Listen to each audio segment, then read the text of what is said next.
आपको ना कभी दासी बनाना चाहता है मेरा भोलेनाथ, ना आपको कभी नौकर बनाना चाहता है मेरा भोलेनाथ, ना कभी आपको सेविका बनाना चाहता है मेरा भोलेनाथ। तो आपका हाथ पकड़कर इस संसार सागर से, भव सागर से उन्नति की ओर आगे बढ़ाना चाहता है। वो आपको डूबने नहीं देगा, वो आपको नष्ट नहीं होने देगा, वो आपको तकलीफ में नहीं आने देगा, वो आपको कष्ट की ओर नहीं जाने देगा। वो शिव तत्व है, वो शंकर, वो घड़ी के दाना, मेरा देव आदित्य महादेव, वो शिव तत्व है। सुयशा, मैं तुम्हें दासी नहीं बना सकता, सुयशा मैं तुम्हें सेविका नहीं बना सकता। तो सुयशा ने कहा फिर कोई सेवा मुझे दे दीजिए। शिव जी ने कहा सुयशा तुम नंदी से विवाह कर लो, और नंदी से विवाह कर कर तुम नंदी की धर्म पत्नी बन जाओगी। और नंदी की अगर धर्म पत्नी तुम बन गई तो जिस जगह पर नंदी मेरे मंदिर के बाहर बैठा रहेगा,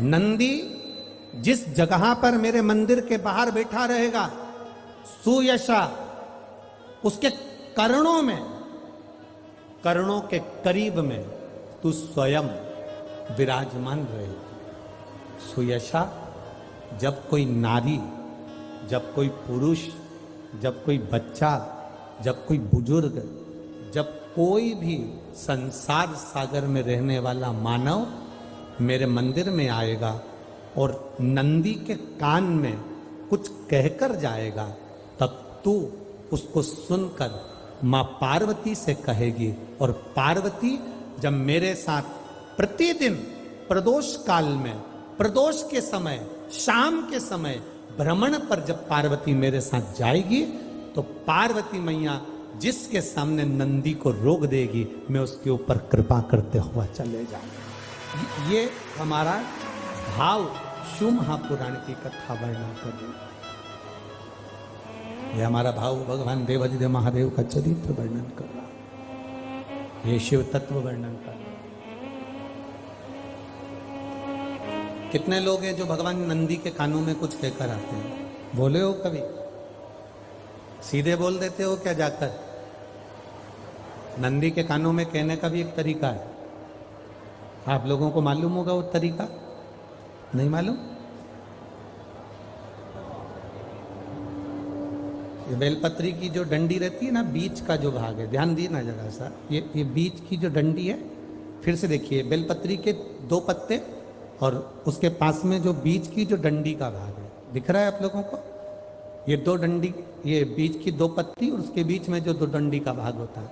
जब हम देवादिदेव महादेव से कोई बात कहने वाले होते हैं ना कि बाबा बहुत दुखी हूँ, बाबा बहुत तकलीफ चल रही है, बाबा मैंने एक कंपटीशन एग्जाम में परीक्षा दी है, बाबा मेरे जीवन में ये तकलीफ हो रही है बाबा, तब इस बेलपत्री की जो ये डंडी होती है, इस उंगली से, इस अंगुष्ठ से इस डंडी को पकड़ा जाता है और बाबा के कर्ण में कहने से पहले ये हाथ को नंदी के ऊपर रखकर फिर हम बाबा के नंदी के कानों में कहते हैं और चलते समय इस बेलपत्र को अशोक सुंदरी की जगह पर चढ़ाकर वापिस सजाते हैं।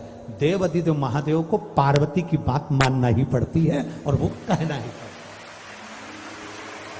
ये बेलपत्र की महत्व, ये जितना फल एक बेलपत्र की पत्ती में, उतना की उतना फल। हम आपसे फिर कहेंगे, कभी मौका मिल जाए जिंदगी में, कभी तुम्हारे जीवन में अगर मौका मिले और कहीं बेलपत्री का वृक्ष मिल जाए जिसकी छांव तुम्हारे ऊपर पड़ रही हो, तुम्हारे ऊपर अगर बेलपत्री की छांव पड़ रही हो, उसके नीचे बैठकर कभी मौका मिले, एक बेलपत्री का पत्ता मात्र रखकर आप शिव जी का नाम लेकर जल भी अगर समर्पित कर रहे हो ना, तो वो 12 ज्योतिर्लिंग को जल चढ़ाने के बराबर फल प्रदान कर। एक बेलपत्री का पत्ता, एक बेलपत्री का वृक्ष, एक बेलपत्री के वृक्ष की छांव हमारे जीवन को कृतार्थ कर देती है, धन्य कर देती है, कृतार्थ।